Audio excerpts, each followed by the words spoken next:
Welcome back to the Boneyard Podcast, everybody. This is your host, Jared Shafit, along with my good friend, longtime friend, best friend, Artemis Brower. Sorry to cut you off, Artie. That's all right. And we got a longtime friend of the podcast, one of our other very good friends, best friends, Brandon Avery.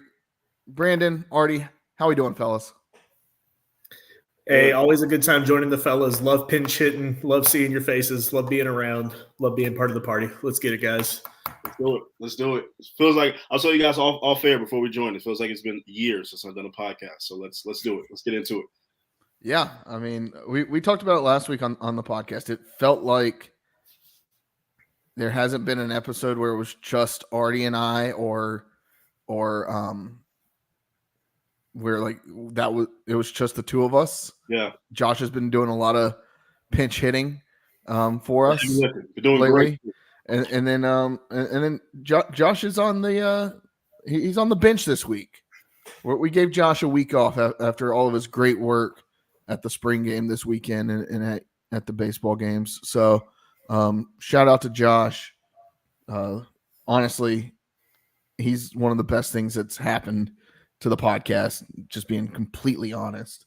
All right, guys, episode 193. 193. Creeping on 200, baby. Creeping on 200. It's crazy. It feels like just yesterday we were recording episode 100 with Coach Mike Houston. Yeah. It's wild, honestly, that it's we've almost done 100 episodes here in my house. Before this, I was in 3 different locations while we were recording episodes. Up from episode 1 to 100, 3 different locations. Last 100 episodes, same location. So, but Artie, Brandon, number 93. Artie, we'll go to you first. You got one? I do have a 93 for this week.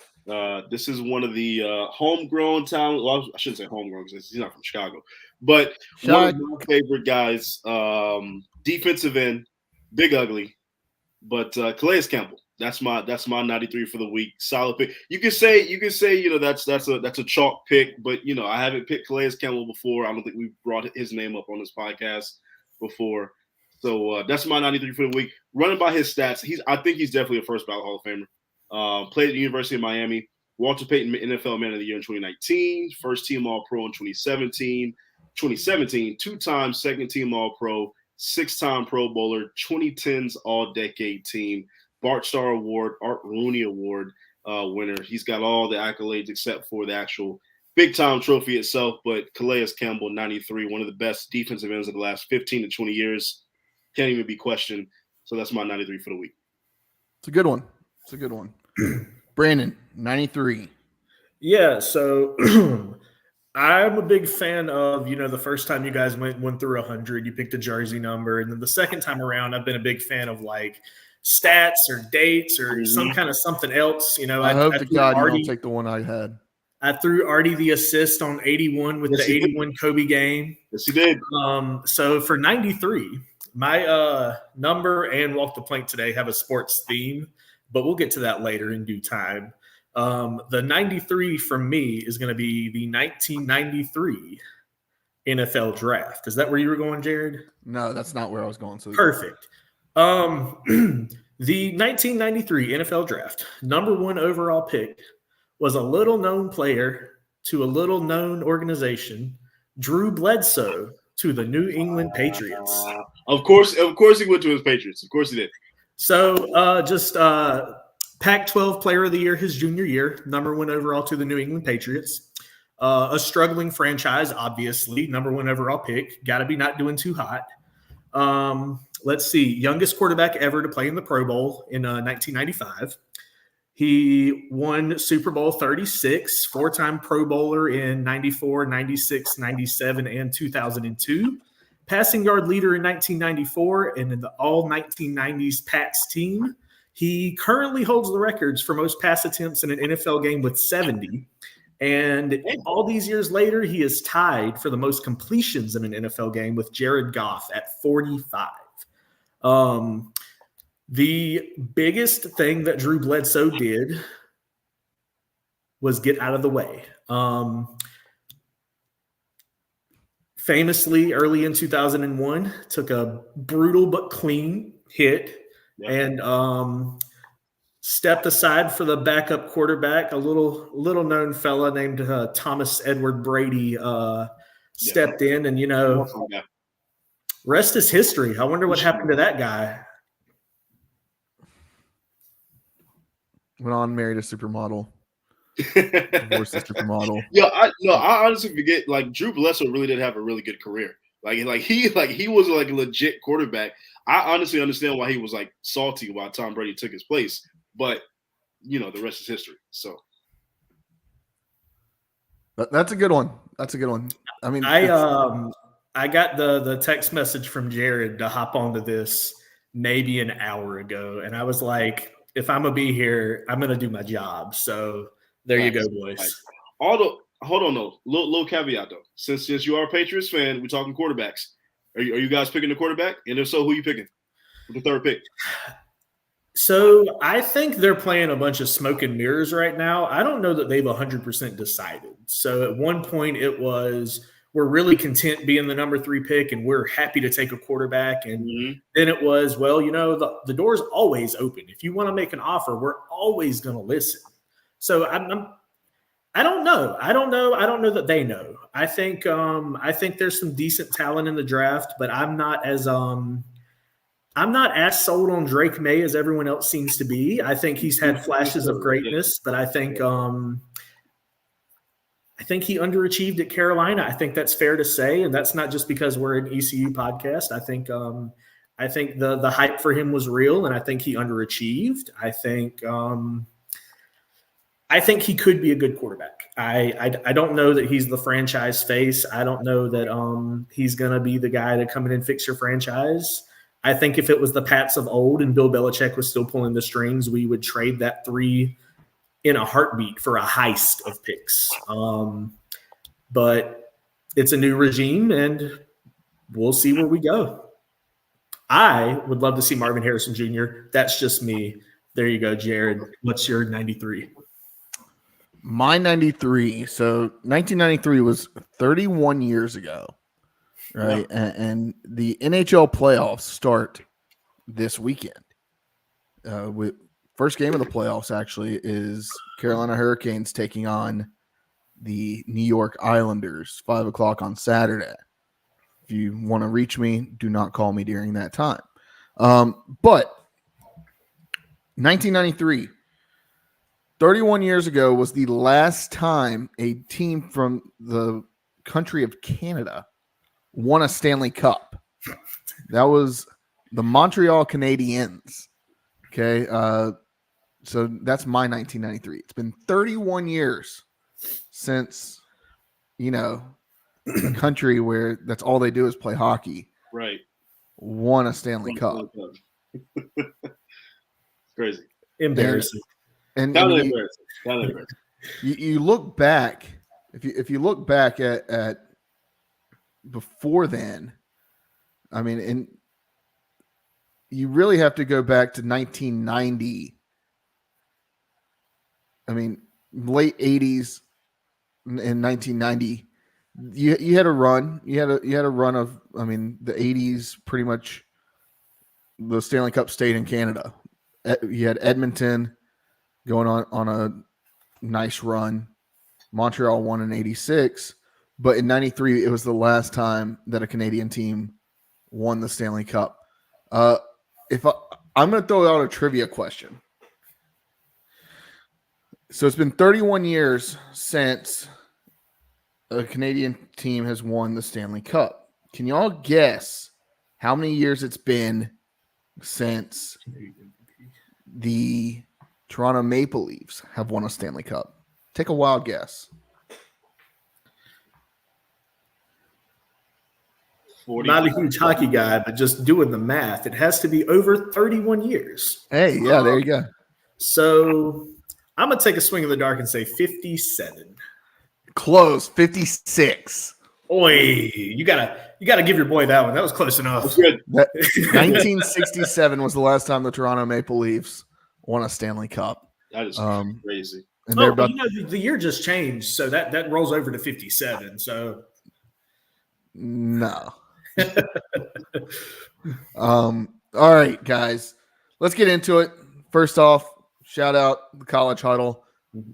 Artie and I were proud to be members of the College Huddle. I mean, just the group of people that we're working with and the other podcasts that are in this thing, they're phenomenal. So if you're wanting to get content on, I mean, there's over 70, I think almost over 75 podcasts represented, and we're your podcast for ECU that's represented. There's other podcasts here at ECU, but they chose the premier podcast. So, yeah, if you're looking for content on NC State, Chapel Hill, Coastal Carolina, Old Dominion, Duke, Virginia Tech, I mean, everybody's pretty much covered. We got big dogs, we got heavy hitters, we got some of the smaller schools. We're working our way to all of D1 football being covered up by the College Huddle, and lots of great content going to start coming out from us with the College Huddle this summer. So stay tuned. But Artie, moving along. This past weekend, you weren't there. You were getting off a boat. Hope the cruise went well. Very nice. Very nice. My man had prior engagements, some would say. Yeah, we can save that conversation for another time. But Brandon and I were at the spring game. Yeah. And it was absolutely phenomenal. Just you felt an energy in the air, right? It felt like I've gone to plenty of these spring games, and it's like, oh, okay, ho hum, like this is just another spring game. It's run of the mill. Going into this spring game, it felt different. It felt like there was a new energy within the fan base that was there, within the roster that was there, and even within the coaches. It just felt different being there at this spring game. Brandon, you were there with me. Wanted to see what you thought. Yeah, I agree completely. I think, as you said, you could just feel that the energy. I mean, we like to say that football, baseball, whatever is different in Greenville. We're a passionate fan base. We're always going to support our team. But I agree, it did. You could feel the energy in Greenville. I kind of had three big takeaways from the spring game. I'll just rattle through them real quick. The first of which being speed. JDB came in and took over the offense, and he's told us and promised us and hammered it in like a nail with a hammer. We're going to be fast. This ball's going to move, and speed is what we're going to do. And I'll be dang if he wasn't right. The ball was moving. It didn't matter which quarterback was behind center. Speed was the name of the game. I believe we opened the scrimmage with 2 back-to-back touchdown drives in under 3 minutes. The ball was moving. Speed is going to be the name of our game. Now, speaking of the quarterbacks, that kind of segues me into the second takeaway. It's encouraging yet frustrating that we have the quarterback battle that we do right now. We have 2 very competent quarterbacks. Seeing the both of them take snaps this weekend, it's easy to say they're both competent quarterbacks, and I think either of them taking the starting job will play significantly better than any quarterback play we've seen in Greenville. I'm not going to give a time frame, but let's just say for a while. No insult to those other guys who stepped up and did what was needed of them. We appreciate them. We love them. But these 2 guys are different. Now, like I said, it's encouraging but frustrating because if you think back to last season where we were in a similar position, had 2 quarterbacks where you didn't really know who was the starter from week to week. Can I jump in here? Because I was thinking about this earlier today. I was thinking about this quarterback competition and how it compares to last year. And the way I would say last year's quarterback competition stacks up compared to this year's was last year's was the Walmart version of this year's quarterback competition. Great value brand. Like, Really? Look, we've got a new Garcia, and we got Kane Hauser, right? Like, but this time it's like, to be honest, like going in, I was fully expecting Kane Hauser to be the guy, right? After watching Jake Garcia, I was like, I don't know. It's an embarrassment of riches right now at the quarterback position. Mm-hmm. Not to mention you have Raheem Jeter, the third string, who he's got the speed, and he didn't get an opportunity to sling the ball, but he was out there and he didn't crap the bed, right? Like, of course he was running with the threes. That's to be expected. But Kane Hauser and Jake Garcia, they were impressive to me on Saturday. I agree completely, and that's kind of where I was heading with that. Was last year it was kind of a quarterback battle of necessity where neither of them really stepped up, whereas this year it's a quarterback battle of opportunity where we have two competent players who I have no doubt either of them will play the role perfectly. That being said, if you were to ask me right this second which of the two I think or want to be the number one guy, I say Caden Hauser. I think number 4 has it. Colin Cowherd, polarizing figure. He's got this thing called quarterback face where you want your quarterback to look like a quarterback. Yeah. And Jared was standing with me in the concourse when Caden Hauser comes in and he's with his family. And I just look at him and I look at Jared and I look back and I tell him, he looks like a quarterback. Like, that's my quarterback. So seeing the guy in person and watching him play, 4 is my guy. But either way, as I said, we have 2 competent choices.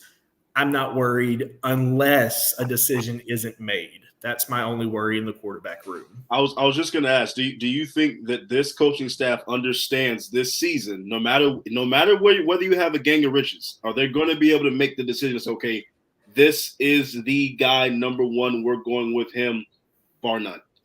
Well, Houston addressed it himself that they plan to have that decided. He understands that it needs to be decided well before the season opens so that guy can build that relationship in the locker room. Mm-hmm. But also, if we go back to the statements he made prior about JDB taking over and truly having full reign of that offense, I think he understands if you have 2 quarterbacks, you don't have a quarterback. So I think that decision will be made as soon as possible, but definitely with time for the adjustment prior to the start of the season. I think by the time we get fully into fall camp, I think they'll go through summer camp still in a competition. But I think by the time it gets ready to roll into fall camp, we have a clear idea of who the 1 and who the 2 is.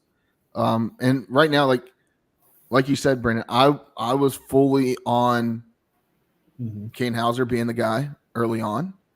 But after watching Garcia, I'm like, okay, maybe not. And we always say it. We said it last year, and we were wrong about it. But we always say that iron sharpens iron, right? Like having 2 guys battling it out. I mean, that's what all you could ask for. And knowing that you have these guys that are going to be able to step up and step into the role if the other one goes down, that's what's impressive to me. Talking to Caden earlier when he first committed to ECU, when we had him on, knowing that he was going after and being a heavy recruiter, told me a lot about his character. But also, like, when talking to Jake Garcia, that was the first time I really had gotten a chance to talk to him. It was the character stood out from him too. Like, those 2 guys seem like true leaders. And the one thing that we kept saying last year on the offense was there wasn't you had Raj, but you didn't have a true leader on offense. You didn't have that guy that was going to be the quarterback, be the captain of the offense. Raj was just kind of the elder statesman from the skill guys, right? I think these two guys coming from where they've been at Missouri, at Michigan State, being in these Power 5 programs, knowing what it takes, knowing how to talk to the media, all of that, I think, like you said, I think they both look like quarterbacks. I think one looks kind of like a Trevor Lawrence, and then the other one looks kind of like a West Coast offense like guy. And it was interesting to me to see them and see how they interacted with each other. It never seemed like last year Alex Flynn, and look, Alex Flynn's a friend of the podcast. Mason Garcia, we've talked with him. He's a friend of the podcast. Mm-hmm. It never seemed like there was ever a time where either of them were confident enough to be the starter. Both of these guys feel confident enough to be the starter at East Carolina University, and whatever happens, they're going to be ready to go. They're going to still compete into the year, but they're going to be ready to go. There's not going to be this flip-flopping that we saw last year. I agree completely, and that just takes me to my third and final takeaway, and that was the defense is still a Blake Harrell defense. There were a couple quick scores. Sorry? No, just saying Blake Harrell for president. Oh, absolutely.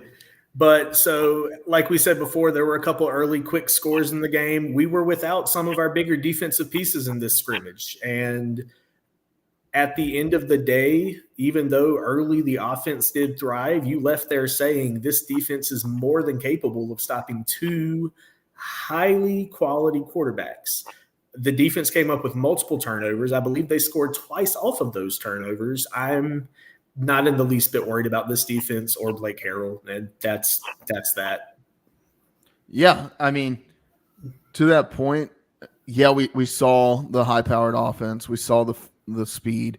And real quick, before we go any further, I do want to play this clip of Coach Houston talking about the new offense. It's everything we're doing revolves around that offensively. It's going to result in, we're probably going to play 25 to 30 snaps more a game this year than last year. Now we got to be ready defensively that, we're probably going to play more snaps defensively this year. So, but, it's what we want to do. I wanted, when you look at making a change and evolving, I want to do something that was drastically different than what we've done before. I think that our kids are so excited about the new offense. It's everything we're doing revolves around that offensively. It's going to result in, we're probably going to play 20. That was just listening to him talk about the offense was something that excited me, because we know how conservative Mike Houston has been in the past. And he talked about, in the media scrum, he talked about we wanted a different look. We wanted a different feel. And we saw that. And early on in the spring game, everybody was like, oh, crap, like we've got this offense. Are we supposed to be excited about it, or are we supposed to be worried about our defense? And then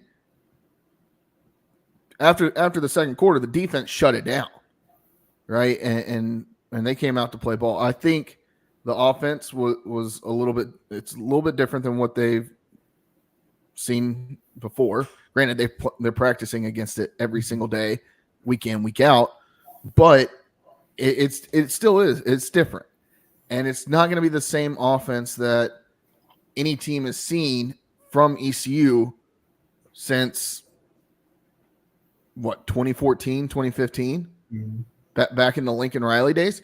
That's what I'll say about it. And then you got to remember, this defense was a top 30 defense in the country last year. Right. And yeah, you lost a couple pieces, but you were able to replenish. One guy that really stood out to me was Raheem Craig, transferred from Louisville. He stood out to me. That guy was all over the place. He was flying around all over the place. Pick six on Purple, ended up sealing the game. Purple trailed pretty much the whole game.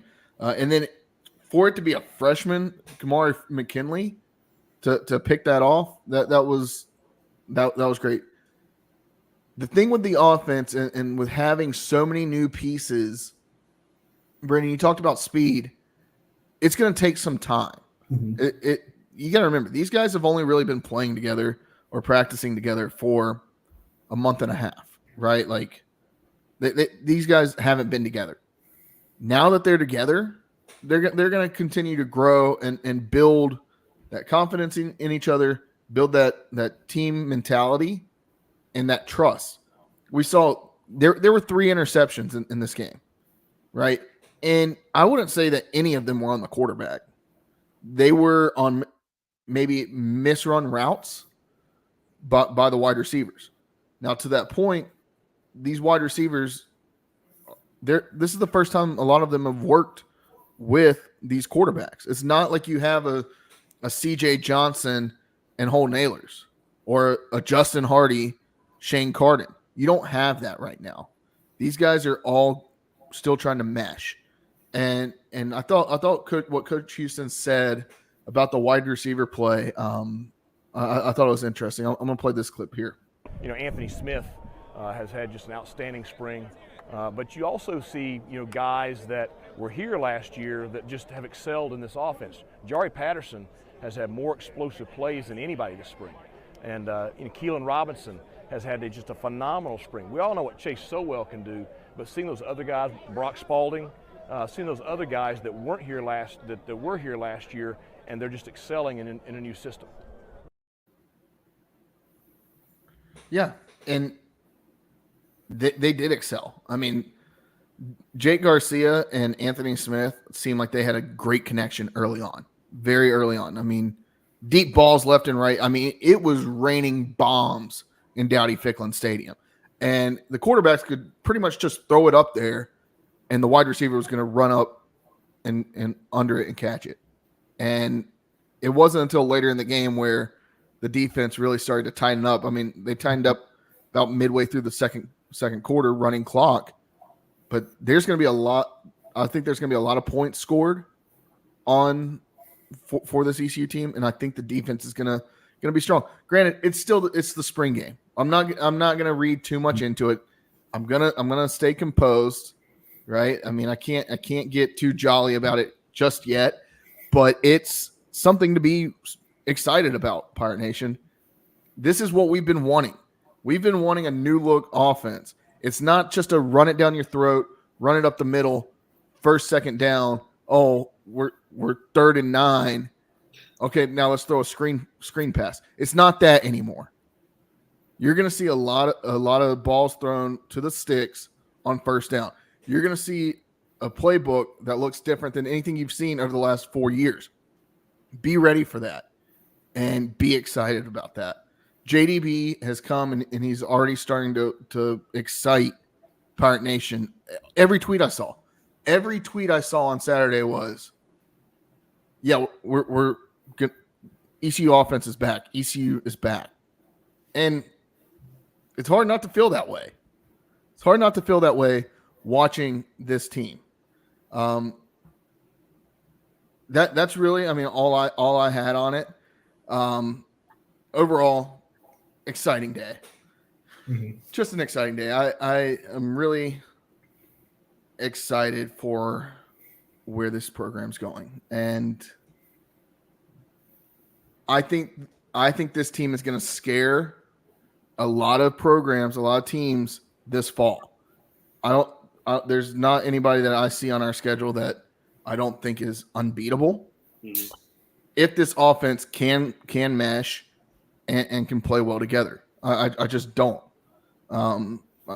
Is that saying? Am I saying that we're going to go 12-0 and make it into the 12-team playoff? No, I'm not saying that at all. But I do think that this team is going to do a complete 180 from what we saw last year. It's a very favorable schedule for a team that has a new regime, right? Like if you're going to pick a schedule for a new regime, new offense, new offensive coordinator, you would want this kind of a schedule, right? So it's very favorable. Yeah.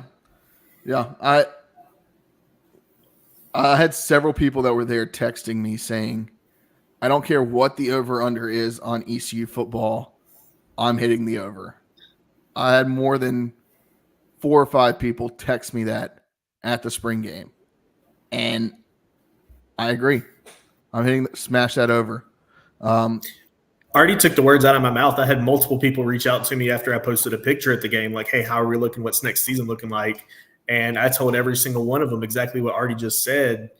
It's going to be a full 180. This offense is going to be an offense. Yeah. Super excited. Now some news that I'm not excited to share. Transfer portal has opened back up earlier this week, I believe on Monday or Tuesday. Some guys have already entered the portal. The big name entering is Shane Calhoun, ECU tight end. This came across, and I think everybody in the group chat was shocked. Yeah. Some more than others, but I mean, to be a multi-year starter, over 60 receptions, 6 touchdowns.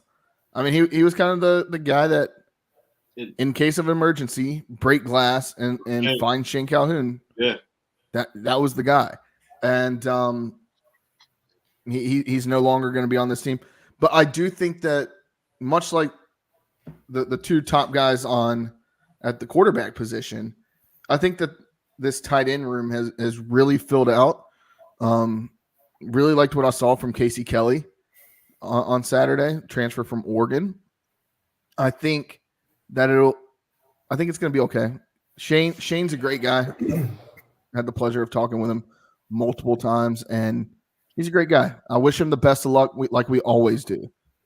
But I think that he's going to be in a position where he's going to be the guy, right? He's always, I mean, going back 2 years ago, he was sharing the spotlight with Ryan Jones, right? Like last year, he finally got his shot, but the offense wasn't good enough to really do anything or get him the ball. Now you've got a bunch of guys in that tight end room. I mentioned Casey Kelly, Tyler Savage, Antonio Ferguson. Like you've got these guys that are gonna ball out, and it's too crowded, right? And we knew somebody was gonna probably leave. Shane left. He's probably gonna get an offer somewhere in the Power 5. I saw he had an offer from Houston already, and Tegan Wilkes trying to get him in to be his roommate. So he's gonna go somewhere, and he's gonna get an opportunity, and he's gonna go try to earn the bag. And we wish him the best of luck. He's one of those guys that he'll always be a Pirate, no matter what. Brandon, Artie, what was y'all's take when you saw the news about Shane Calhoun? Artie, you want to? I mean, my question is, because he had to have known that he was a front runner to be the guy in that tight end room, right? He's the guy. He's multiple time starter, like you mentioned, the most experienced guy in that room. So do you feel he felt legitimately threatened by other guys in that room? I mean, you leave because you feel threatened, or you leave because you think you can actually go to another program or a bigger program and be the guy right away? But I mean, Shane Calhoun was, like, in my mind, he was going to be the guy for the season coming up in that tight end room. So do you think he felt legitimately threatened by guys that were coming in and saying, okay, I gotta hit the road? I do. I think what we saw from Tyler Savage in the back half of last year, starting to kind of come into his own, but also the fact that ECU went out and got a Casey Kelly out of Oregon. That, I mean, he's kind of been all over the place, and he's a proven guy. I think Casey Kelly's the one, and I don't think that with the speed that we have on offense now, I don't think that you're going to see a lot of 2 tight end sets in this JDB offense.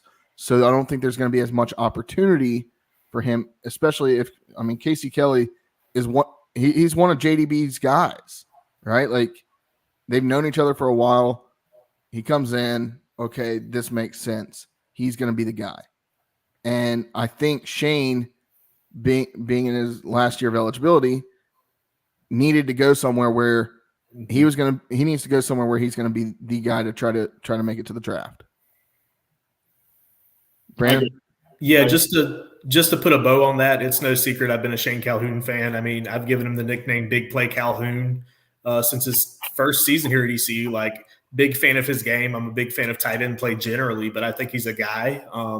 I think he did his time here at ECU. I think he has contributed more than his fair share to the team. I think, as both of you have said, he did his part. He's doing what's best for him. No hard feelings at all. It's happy sales. Hope he finds somewhere that he can be productive and be better for his future. And I'll be pulling for him this season unless he pops up on the Pirates calendar. So happy sales, Shane Calhoun.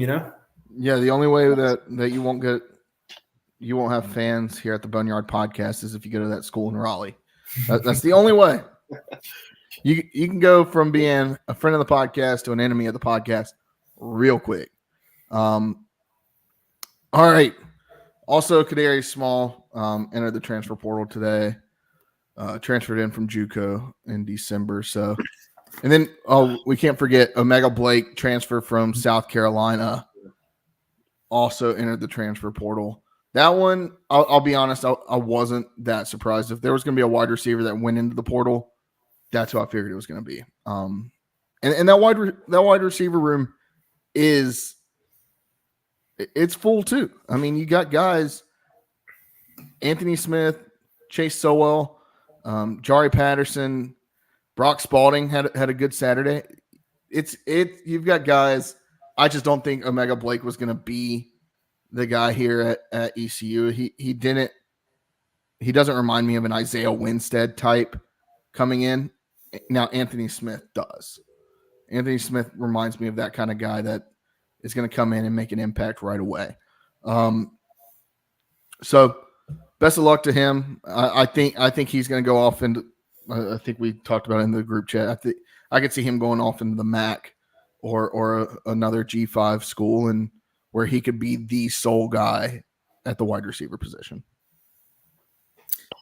I agree completely. I think this wide receiver room is stacked, and I don't think these guys transferring in have the respect for Chase Sowell that they should have had. I think they came in thinking this wide receiver room is going to be wide open with a new quarterback, and I can be the guy. I don't care who you are.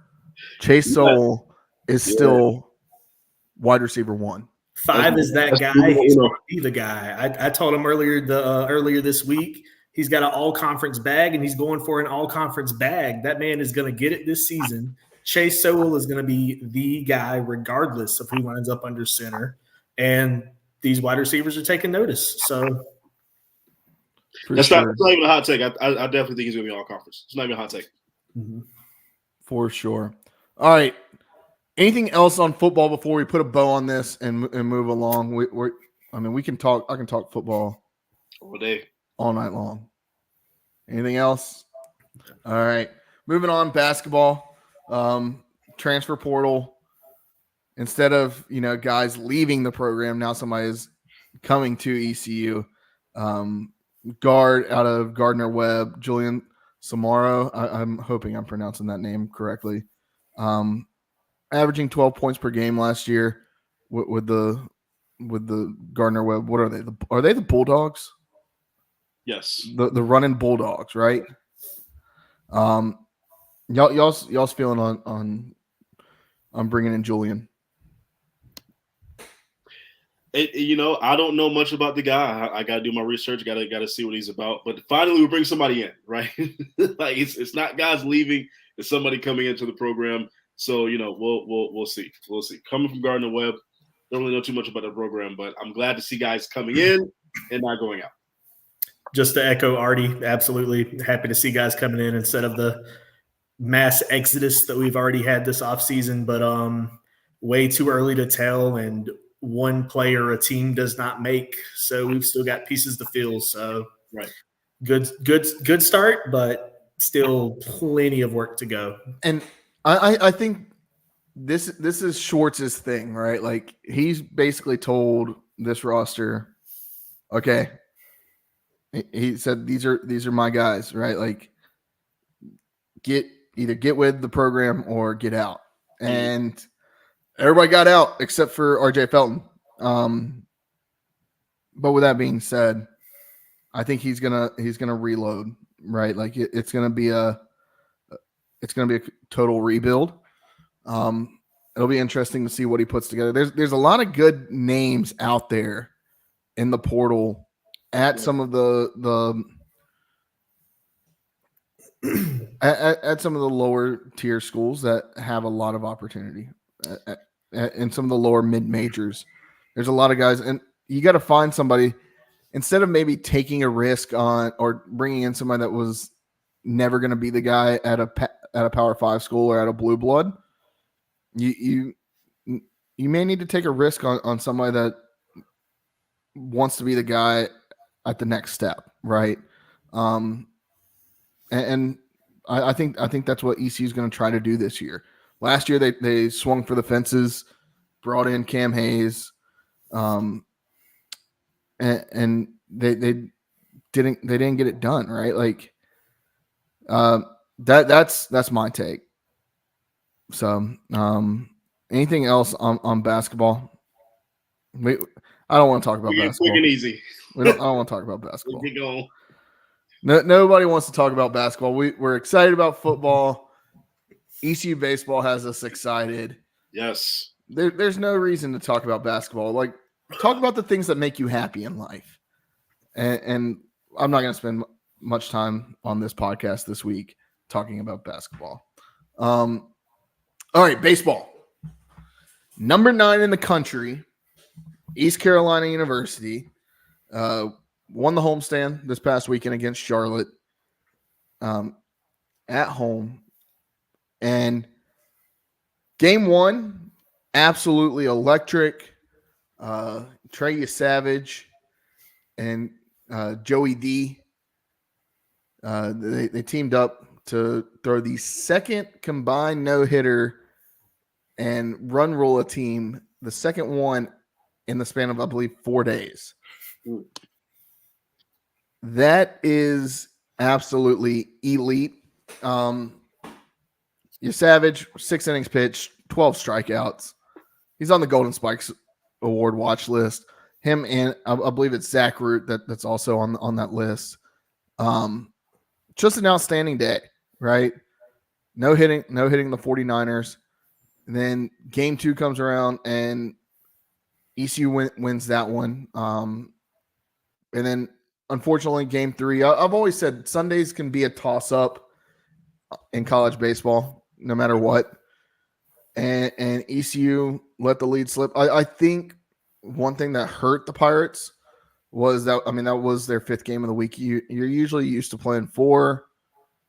And then, having to go to take that bullpen deep into the bullpen, you start getting guys that maybe aren't as used to being in high leverage situations. And sometimes they struggle. And that's what happened on Sunday. The bullpen was just absolutely gassed. And they let Charlotte come back in and take the game. Y'all's thoughts on baseball this weekend? Go ahead, Bren. I'm kind of the mindset that no news is good news. Nothing crazy is happening for ECU baseball right now, and we're in a good place. I think at the beginning of the season, the sky was falling when we lost a midweek or 2, and we've corrected that. We're winning our midweek games now. We're on a roll. We're number 9 in the country. We swept the conference awards this week. So I think keep doing your job. Keep doing your job. Yeah, I would concur with that. The one thing I like though is that it feels like we're still flying under the radar. Even at number 9, we're still kind of flying under the radar, just doing what we need to do, handling our business. Sitting at 8-4 in the conference, so we can be a little 8. We can be a little better in the conference. I know we're behind UTSA right now, second in the American. So there's still some work to do. Right, there should still be some ambition, some hunger, some drive, some determination. It's not like we're perfect, but we're number 9 and we're under the radar. And we're doing exactly what we need to do. And that's exactly where I want ECU baseball at right now. No hype, just production. Yeah, for sure. And I think that we've seen this from ECU in the past where they have these high expectations going into conference play, right? And then things don't go their way early on, but then they figure it out and they go on this heater, and they usually start this heater towards the end of April, beginning of May, and just absolutely start steamrolling their schedule. And looking at it, I mean, we're getting to that time where ECU really starts to ramp up for the postseason. Yeah. I think that it's going to be it's going to be the same mindset. This team has been there so many times that they know what to do. The guys that are on this team have built this culture to where they're going to compete day in, day out. No matter who you are, they're going to go out there. I'll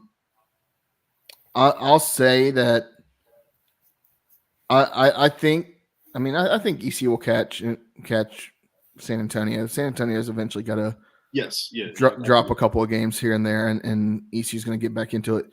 But ECU really needs to start sweeping a series or two over the next 2 or 3 weeks. Granted, you've got a tough matchup with a program that, I mean, pretty much everybody, we talked about them last year. I think they had 23 guys into the transfer portal at one point last year.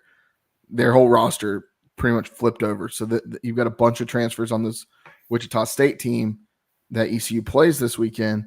But I'll say this: ECU's battle tested. They've played one of the top non-conference strength of schedules in the country. I believe their top 15 non-conference strength of schedule, top 10 RPI. All the factors point to them, if they just take care of their own business, being a top 8 seed, a national seed, and I think that they'll get there. They've got more big time matchups coming up. Got NC State next weekend. Alec Makarevich has to come back to Greenville for the first time. Be fun. Let me ask y'all. Let me put it to the crowd. Let me ask you. He's already seen ECU. That emotion is over. The first glimpse, right? Like seeing your ex for the first time. But now you're going to see your ex for the first time out to dinner with another man.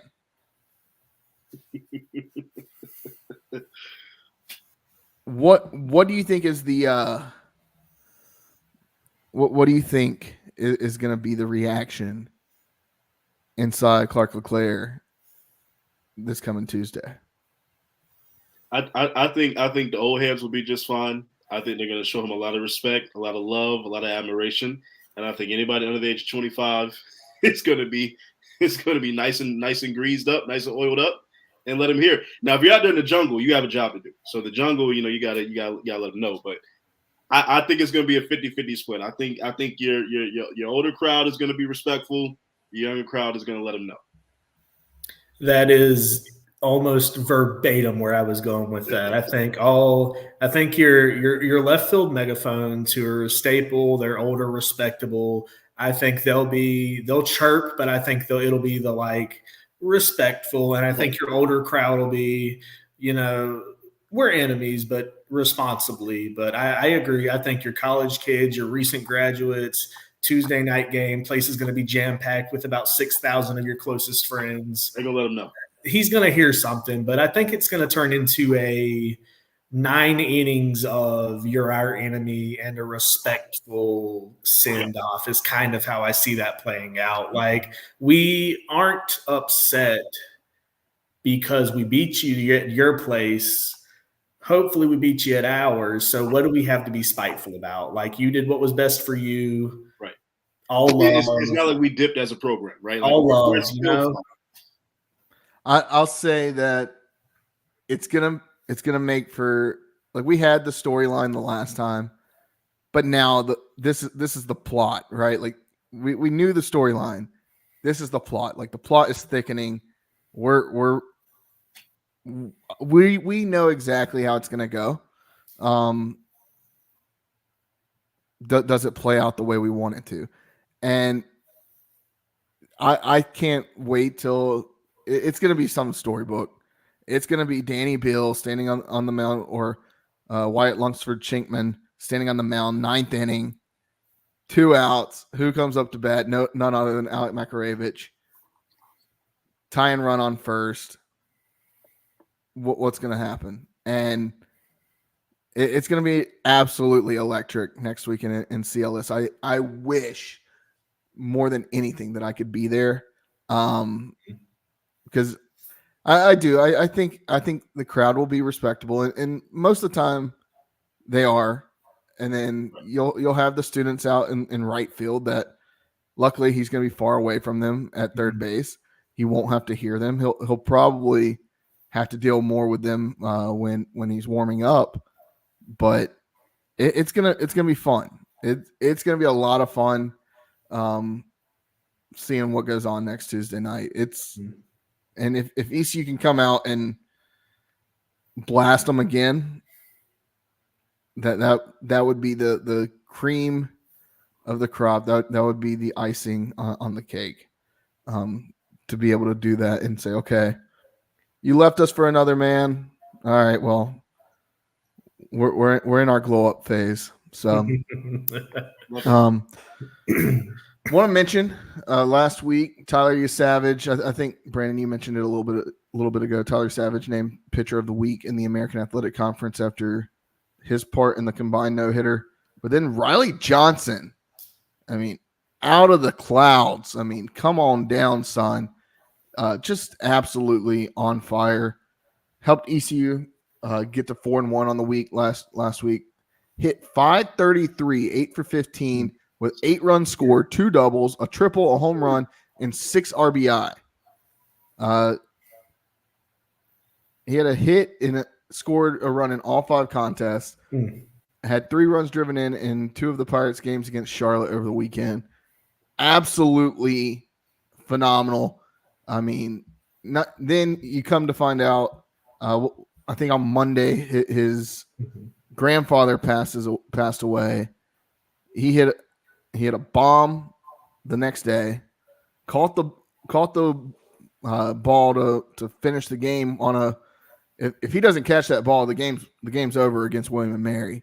And we haven't even talked about that. What an absolute barn burner, insane game.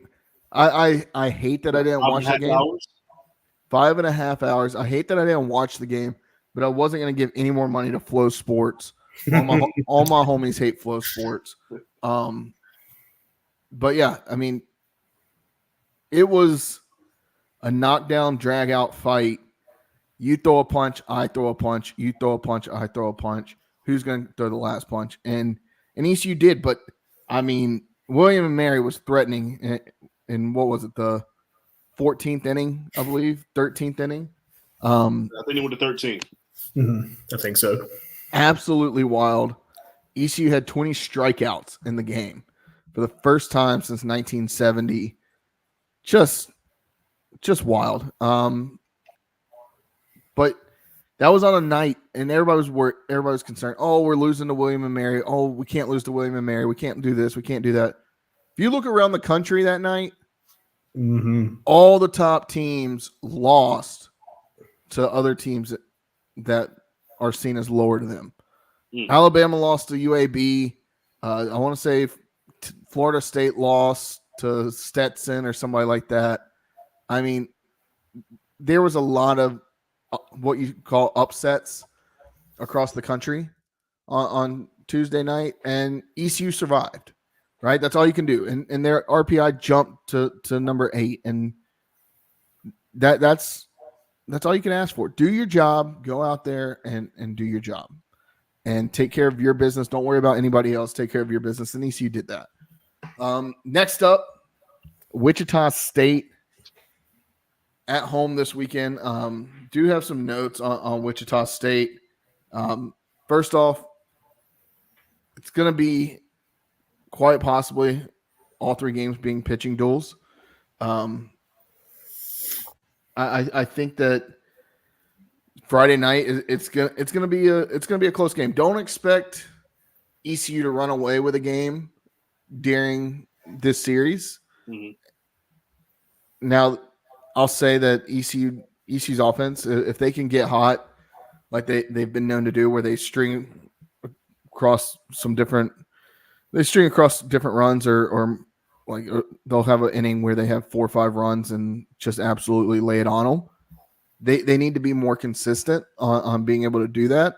Of course, you can't ask for 5 runs an inning, right? That's just not going to happen. But having an offense that isn't hot and cold like ECU has been at times, and then making sure that you take care of business and shut down the other team in those high leverage situations, I think ECU will be just fine if they can do that. And then we already talked about next week, the midweek game, NC State, 6:00 in Greenville. Look at State is playing Carolina this weekend. Playing tonight. I don't have an update on that score. But yeah. It's good for the RPI to beat up on those ACC schools. I mean, NC State took 2 of 3 from Clemson this past weekend, number 2 in the country. So there's a lot to be said about beating this team multiple times this year. Anything else? Have I forgotten anything? All right. Covered all the bases. Covered all our bases. Punny. I'm the dad of this podcast. All right, walk the plank. I feel like there's a lot of ammo for walk the plank this week. I feel like there's a lot going on. We're starting to get into that time where people are kind of on edge. They don't have football to relieve their stress, right? Like, what's y'all's walk the plank this week? Well, if I'm going to go first here, I don't like. I'm not really mad at anything. You know, I did just get off a boat, coming off a vacation, very very happy. On a boat. On a boat. Peace, love, and hair grease. But I will say, I guess my walk the plank is sayonara, and a bid farewell to one of the great dynasties in basketball history, and that is one Golden State Warriors. I think the dynasty is over. I think it's a wrap. I think Steph, Clay, Draymond, that core unit, that 3. I don't think they're ever going to get back to NBA Finals together. I don't think they're ever going to win a championship again together. But what a great run it was. I mean, 4 championships in 7, 8 years. They've been together for a decade plus. Absolutely. I mean, they prevented LeBron from probably having 6 or 7 rings, to be completely honest with you. So what a great run that they had. But yeah, I think the dynasty's over. I think Sacramento ended that, a couple nights ago, but not necessarily a walk the plank because they're such a great team, great dynasty, but a bid farewell to great Warriors dynasty with Steph, Clay, and Draymond. So that will be my walk the plank for this week. It was a little poetic, that game. Klay Thompson going 0 of 10 from the field. And then Harrison Barnes, a member of the Golden State Warriors dynasty, knocking down that late game 3 is kind of his final good riddance, So that's a good one, Artie. I'm going to go ahead and do mine, and it's going to be within the same realm. I said earlier my number and my walk the plank had a theme, and I'm a Pats fan, but I'm also a Celtics fan. So my walk the plank is going to be the National Basketball Association as a whole. Okay. So the Boston Celtics had their playoff spot clinched in December. They have been lapping all of the other teams since then. They are the number 1 seed with a home court advantage through the entire playoffs. They had a 14-game lead on second place in the Eastern Conference and at least 7 games on the best team in the West, clearing away the best team in the league. So that makes you think, man, that must be a super team. They've got to have at least 4 All-Stars, right? Like, that team is crazy. No, we had 2 All-Stars, one in Jason Tatum, the other in Jaylen Brown, where Jason Tatum sacrificed his minutes in the All-Star game to let Jaylen Brown be on the court a little more. So, okay, they don't have an super team. Surely Coach of the Year doing a lot with nothing, right? Not even in the running. Not even in the running. Okay, well, surely, you had 2 All-Stars, not Coach of the Year, but you've got to have the leading MVP candidate, best player on the best team, doing the most with no All-Stars.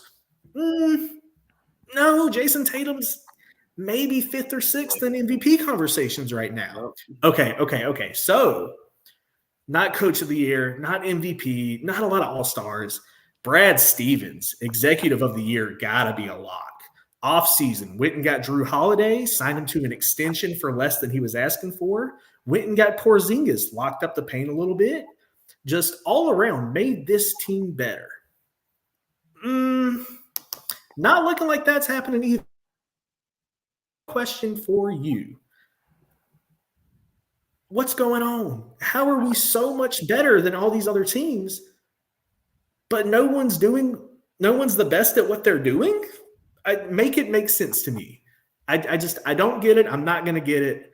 Boston, go win a ring, baby. I was just going to say that, though, because I tend to agree with you, but the Celtics have too good of a team to not go win a chip this year. They got to go win a chip.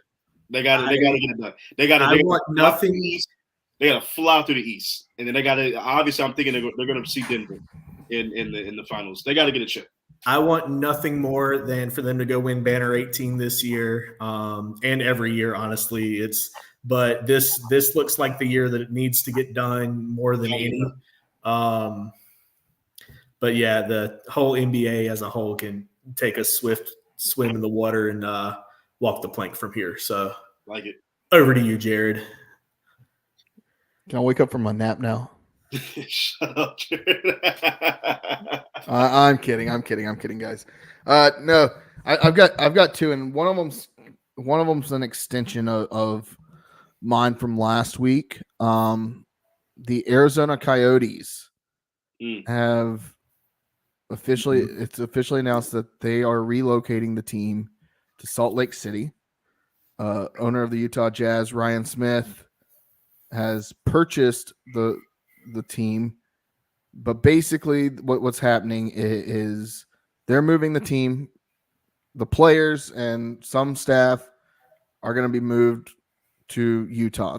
The franchise is going defunct, but the players are moving to a new franchise. It's considered an expansion team.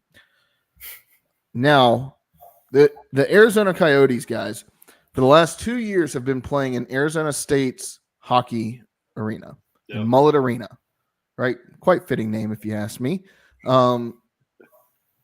With that arena holds 5,000 people at best, right? Like not many more than that. They have been for the longest time an embarrassment to the NHL, and it's not their fans' fault. It's purely on the ownership's fault that they've had many ownership transitions over the years. They've really only been around since the mid 90s, but they've lost everything because they've never been able to find a good owner. Morello, I think Alex Morello is the name of the former Coyotes owner. He bought the team, I believe, about 10 years ago for $300 million. He could never get an arena deal done with Scottsdale, Tempe, Phoenix. He could never get an arena deal done. He could never build an arena. And it comes out this week that the Coyotes earlier this year had to prepay for their hotels and flights because they were not paying for their hotel bills when they were traveling on the road. They were just, all right, we're going to play this game and then we're going to dip. Like, it's a professional hockey team. It's a professional hockey team. Like, what are you talking about? He bought the team for $300 million probably about 10 years ago. The NHL has always had a problem with the Coyotes, but they want Gary Bettman, the commissioner, wants hockey to work in the desert. If you don't have hockey in the desert, you don't have a guy like Austin Matthews in the league. Austin Matthews came pretty damn close to being the first 70 goal scorer in the last 30 years, I believe. With that, Alex Morello should be out of the league completely. He sells his stake in the team to Ryan Smith. The NHL, what does the NHL do with Alex Morello? They say, okay, you're selling this team that you bought for $300 million. You get to sell them for $1 billion. He made a quick $1 billion off of selling this team that didn't have an arena, was already behind on their checks, all of that. Of course, he's going to have to pay off that debt first.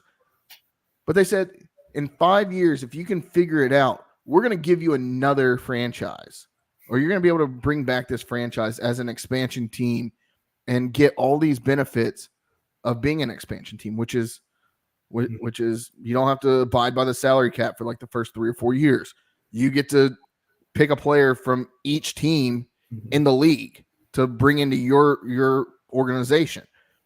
That there's a reason that the Vegas Golden Knights went to the Stanley Cup their first year in the league and then won the Stanley Cup last year. There's a reason that the Seattle Kraken went to the Stanley Cup playoffs their second year in the league and won a playoff round against the defending Stanley Cup champs. There's a reason that they've done that so well, is because the expansion rules are set up to be really, really well for expansion teams. I say all that to say, why are you going to give this guy an opportunity after he's already shit the bed multiple times? You're going to give him another opportunity. This is not somebody you want in your league. He's just going to bring down the valuation. He has 5 years to figure it out and bring the franchise back. With all that being said, he is still going out and bidding on a land grant or on a land auction in June that's going to be upwards of $1.5 billion. So this $1 billion that they just gave him, he's going to try to buy, I believe it's 98 acres in Scottsdale, Arizona, so that he can build an arena. Nobody, none of the city councils, nobody in the local government want them there. They don't want this guy to build an arena anywhere with them because they didn't pay a lease. They wouldn't sign Tempe wanted them to sign a 12-year lease. They wouldn't sign it because they knew, and they strung their fans along for the last 10 years. Oh, we're going to keep this team here. They strung their fans along, and now they're gone. And last night, they did it under the color of darkness. The team found out about it via Twitter. The team found out that they were going to get moved over Twitter.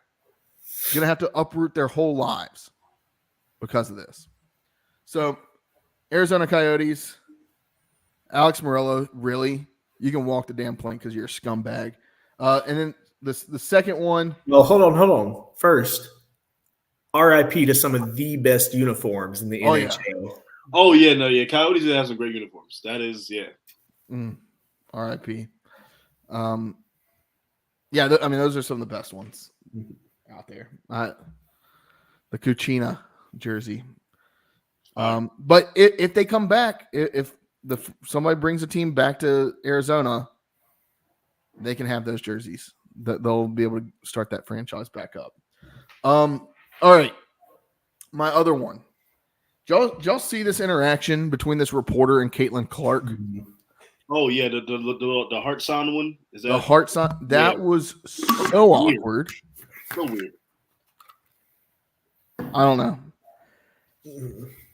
Like, in the media, be professional. Right, like just don't be a jack off, right? Like it's not even a hard task. Like just be a normal person. It's not even hard. Like I get asking a question like, okay, you know that she does this after every game. Maybe you don't know why. Maybe ask that question. So what is this? What are you doing with that? Right. Are you trying to maybe get into a story there? I get it. That's maybe what you do. You don't go down this awkward conversation with her about, oh, if you do that to me, I'll whatever he said will be good.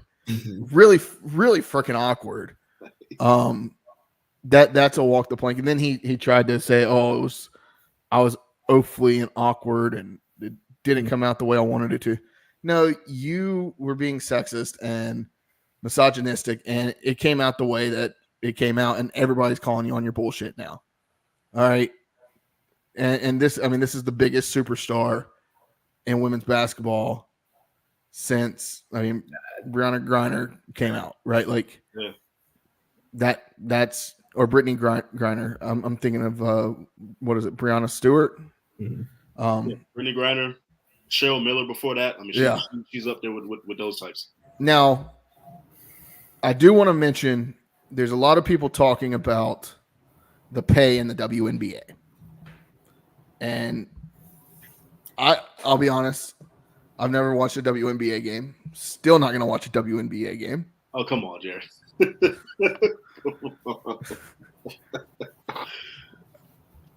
People complaining about $76,000. Look, every entry-level contract in every sport is low. I mean, you go into the NHL, your entry-level contract is not going to be some $100 million contract, right? It's not like the NBA or not like the NFL. The WNBA, that's just supply and demand. Right. I'm not like the product. It's not value. It's not as valuable as these women are not going to be making $1 million contracts because the supply or the demand is just not there. Right. Right. So sorry about it. Well, let's not act like she didn't just sign $1 million deal with Nike. It was $20 million. She's not broke. 20 plus. The exact numbers haven't been decided, but it's said that it will be in excess. Nobody should be crying the river for Caitlin Clark. She's not going to be a broke person. She's going to be just fine. There's 12 teams in the league. Like, there's 12 teams in the league. What? 15 players on the roster, if that. Come on. I will say one professional women's league that is really popping off. If you haven't checked it out, Professional Women's Hockey League just started this year. Check it. It's electric. Check it out. I do enjoy watching that. All right. Gambling corner. Bad beats of the week. Anybody got a bad beat? I don't have a bad beat, personally. Jared, me and Jared are in this, and Artie's the non-degenerate friend who's like, I play responsibly. I do gamble. Now I haven't gambled in the last 2 weeks. I gotta get back into it. But I'm gonna be with you fellas. I'm gonna be there. I've taken a couple of days off. I'm taking a couple of days off, just trying to reset my focus and get ready for this stretch of NHL playoffs. It's a deadly game. It's an addictive and deadly game. Yeah, I have hit a couple decent ones. I had that $3 into 1,000 the other week for the TGA, absolutely insane, whatever it was. The fact that you just texted us, oh yeah, this happened, casual. Like, come on, man, you got to let us know about some of these. Okay, but no, that wasn't even one that I bet on with knowledge. I try to bet stuff that I know. So if I'm going to tell you about something, I want it to be something that I know. That was my spare change on that app. I had $3, which was going to go nowhere. So I found the longest odds on the craziest bet and said, have my money. And you know what? Right this second, for another $1,000, I couldn't tell you either of the two names of those guys that I bet on. That's how little I know about them. So I'm like, okay, sure. Put the money on these two guys to be bogey free in the fourth round. That could happen. And gamble responsibly, people. Gamble responsibly. Yeah. First and foremost. But sometimes you hit. That's all I'm going to say. Sometimes you hit. Sometimes you just like, fuck it. Shooters shoot, and that one went in. Oh, I love it. No, my bad beat. I had a parlay that all I needed was 2 shots on goal from Seth Jarvis, a guy that had been averaging 4 shots on goal for the last 3 or 4 games. I needed 2 shots from him to win some big money. I say big money. It would have won me about $500. And he just every single time he passed the puck. He had wide open shots and was passing the puck. And I was like, shoot the freaking puck, dude. That lost me $500, or I didn't lose $500, but could have been $500 in the wallet. So that's my bad beat. All right, talking about playoffs starting. Current Stanley Cup win odds: Hurricanes are plus 650. I think they have the best odds to win the Stanley Cup going into the playoffs. I already locked them in at plus 900 earlier in the year, so I'm good. Solid. There you go. All right. Now, you were talking about the Celtics earlier. Celtics are currently plus 150. Nuggets plus 300. I have no idea anything about basketball. I just feel like there's so much competition in the game that, like, 150 doesn't sound like enough. But, I mean, I don't know. It goes back to what I was saying earlier. You clearly don't respect us. You don't want to put us in the MVP talk. You don't want to put us in the All-Star game. You don't want to give us Coach of the Year. Why are we so heavily favored? Are we the best team or are we not? Figure it out. Act like it. The Celtics got to get it done this season. They got to. Like, the East is as weak as it's been in a long time. You got Joel Embiid out there limping around. You got Milwaukee doesn't know what the hell they want to do. The Knicks are a great story, but they don't have enough right now. The Celtics really should cruise to the East. And then when they see Denver, I don't know. Denver, Boston's a toss-up. It really is. Because Jokic can just take over a game whenever the hell he wants to. But I think Boston's got to get it done. So the Sixers, it is helpful that Embiid is injured. But at the same time, if you look at our track history with the Sixers, we have a secret weapon in Al Horford, who is 50 years old. Oh, yeah. Al He is Horford, the Joel Embiid stopper. was beating him up. Yeah. My man is 50 years old, limping onto the court, but you show him Embiid, and my man turns into prime Shaq in the paint. Like, he abuses that man. So Sixers, I'm not that worried about. I think the Knicks have an interesting team that could get good at the wrong time. I think they're concerning. They're interesting. I just don't think they have enough. I hope so. I hope you're right. I would hate for them to be the upset, like, Cinderella story this year. And the Bucks, Giannis is injured. That was a mistake they made. Like, you were kind of locked into your spot. Why are you, right. They could be a challenge, but I see in a 7-game series we take them in 6. I don't know. I think Boston's biggest issue is going to be Denver when they see Denver in the final. You got to hope somebody in the West can take out Denver. I think that's Boston's biggest obstacle. Well, watch out for the dark horse in the Mavericks. They're playing good basketball. Yeah, Luka is a generational talent, and when Kyrie gets going, Kyrie is a problem. He's unstoppable. When Kyrie wants to get a bucket, he's going to get a bucket. He is a bucket. Yeah, he's unstoppable. All right. Welcome back to the show, Jared.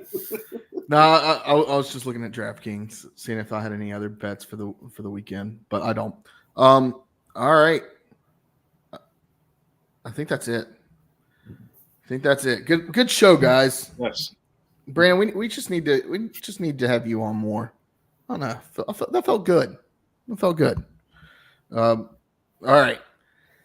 Make sure to follow us at Boneyard Podcast on social media, on Twitter, Instagram, at the Boneyard Podcast on TikTok.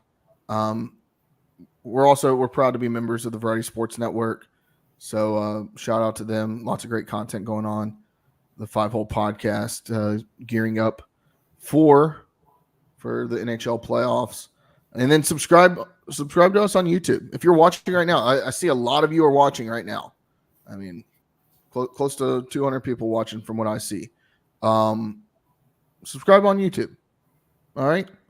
Do that. You're a friend of the podcast. If you don't, Artie, what can they do?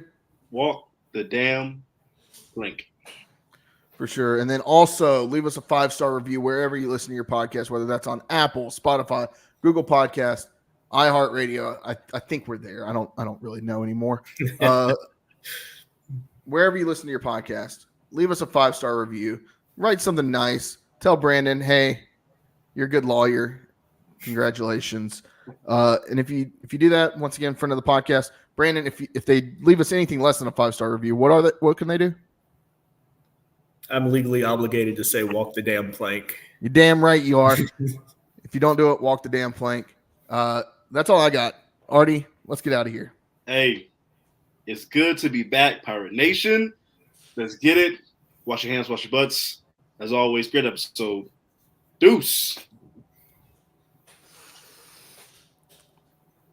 Peace.